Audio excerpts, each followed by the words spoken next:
O que não faltam são perguntas feitas a respeito de Deus, da fé, dos milagres e de outros aspectos relacionados à religião. Os crentes dizem que tudo está na Bíblia, que é oficialmente uma coleção de textos com valor sagrado para o cristianismo. Agora, será mesmo que a Bíblia contém as respostas para todas essas perguntas? E se sim, estariam todas elas de acordo com a realidade dos fatos? É de conhecimento de muita gente, sobretudo de estudiosos, que nem tudo sobre a vida e a obra de Jesus Cristo entrou no cânone bíblico, especialmente o Novo Testamento. Ele tem sido objeto de bastante controvérsia, uma vez que há muitas questões sobre a infalibilidade e até mesmo sobre a autenticidade dos livros contidos nesta segunda fase da Bíblia.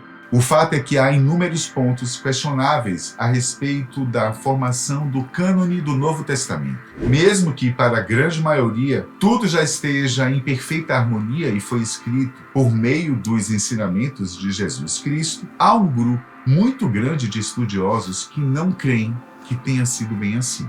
Pelo contrário, teriam sido escritos por grupos de homens em locais e épocas diferentes, mas sempre orientados de acordo com os desejos da Igreja Católica na virada do século I para o século II. O que leva a entender é que, em todos estes anos, a Igreja não teria contado a verdade sobre Jesus Cristo. E mais, que seus verdadeiros ensinamentos teriam sido distorcidos e ou adequados às realidades de cada época até chegar nos dias atuais. Mas se a Bíblia não está condizente com o que realmente aconteceu, ou melhor, com os verdadeiros ensinamentos de Cristo, o que mais estaria? A resposta pode estar nos livros apócrifos, isto é, uma coleção de escritas que não foram autorizadas pela Igreja e, portanto, não fizeram parte do cânone bíblico. Naquele primeiro século, o cristianismo começava a ganhar força e, mesmo sob aspectos não muito claros, começava a se tornar uma religião mais abrangente ainda que o judaísmo. Uma vez que os judeus se restringiam somente ao Antigo Testamento. De acordo com Norman Geisler e William Nix, o processo de formação do cânon do Novo Testamento foi diferente do que ocorreu com o Antigo Testamento em alguns aspectos. Primeiramente, como o cristianismo desde o início foi uma religião internacional, não existia uma comunidade profética fechada que recebia e colecionava os livros inspirados em um lugar específico. Em vez disso, havia coleções locais que iam sendo completadas nos primeiros tempos da Igreja. Porém, não se sabe de nenhuma entidade oficial que fiscalizasse os escritos inspirados.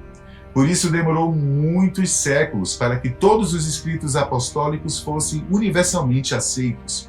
Felizmente, há mais manuscritos no cânon do Novo Testamento do que no Antigo Testamento, devido à maior disponibilidade de textos. Outro aspecto que diferencia a história do cânon do Antigo Testamento da do Novo é que, depois que as discussões levaram ao reconhecimento dos 27 livros canônicos do Novo Testamento, não houve mais movimentos dentro do cristianismo para adicionar ou eliminar livros. O cânon do Novo Testamento alcançou um consenso geral dentro da Igreja Universal. Já no primeiro século após a morte de Jesus, os cristãos se dividiram por causa de diferentes interpretações sobre a sua identidade, missão e relação com a lei judaica. Alguns grupos, como os judeus cristãos, os ebionitas e os nazarenos, mantiveram a observância da Torá e consideravam Jesus como um profeta ou um Messias humano. Outros grupos, como os gnósticos, os docetas e os marcionitas, enfatizavam a divindade de Jesus e negavam a sua humanidade ou a sua ligação com o judaísmo. Outros ainda, como os paulinos, os petrinos e os joaninos, buscavam conciliar as duas naturezas de Jesus e estabelecer uma nova aliança entre Deus e os gentios.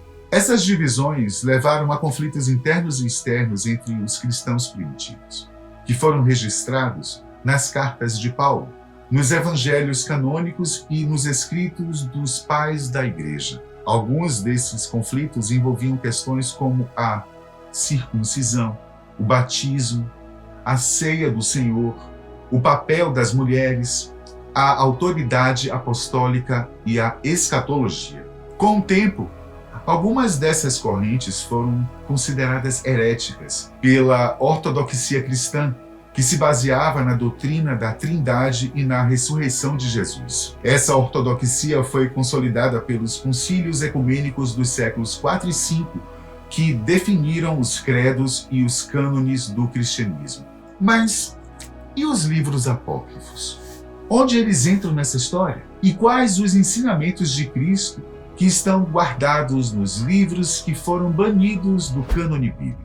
Para reforçar, os apócrifos são livros que não foram reconhecidos como inspirados por Deus e, por isso, não fazem parte do cânon bíblico das principais religiões cristãs. Eles foram escritos por diferentes autores em diferentes épocas e lugares e refletem diferentes visões sobre a história, a doutrina e a espiritualidade do cristianismo. Alguns deles têm valor histórico e moral, mas outros contêm ensinamentos contraditórios, fantasiosos ou heréticos. O número dos livros apócrifos é maior que o da Bíblia canônica. É possível contabilizar 113 deles. 52 se relacionam ao Antigo Testamento e 61 ao Novo Testamento. A tradição conservou outras listas dos livros apócrifos, nas quais constam um número maior ou menor de livros. Os autores dos livros apócrifos são, em sua maioria, desconhecidos ou incertos. Muitos deles se atribuíram a nomes de personagens bíblicos ou autoridades religiosas, como apóstolos, profetas, patriarcas ou anjos, para dar mais credibilidade aos seus escritos. Outros usaram pseudônimos ou escreveram anonimamente. Alguns dos autores mais conhecidos ou prováveis são Fílon de Alexandria, um filósofo judeu que escreveu o livro do Pseudo-Fílon, uma reinterpretação da história bíblica. Enoque, um patriarca bíblico que teria sido levado ao céu por Deus e que teria recebido revelações sobre o passado e o futuro, sendo ele o autor atribuído aos livros de Enoque, que são 3, o primeiro, o segundo e o terceiro livro de Enoque.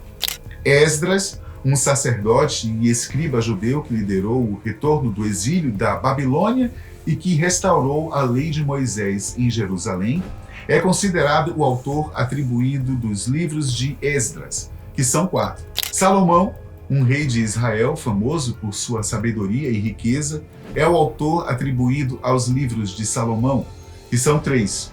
A sabedoria de Salomão, os Salmos de Salomão e os Testamentos de Salomão.